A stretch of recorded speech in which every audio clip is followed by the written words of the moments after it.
Yo! Two spots naman yung puntahan natin ngayon sa Siargao. Unahin natin yung Katangnan Bridge.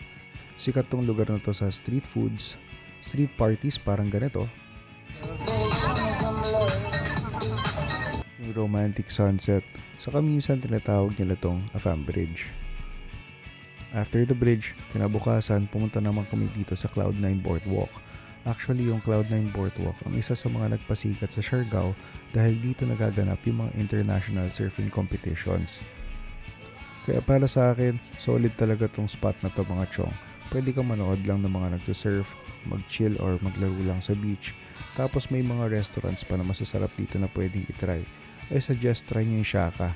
Sarap kasi ng shake nila dun. Anyway, I hope nagustuhan niyo yung video. Abangan niyo yung part 3 ng Siargao trip namin ha. So, don't forget to subscribe. Peace yo. Gala Malaya.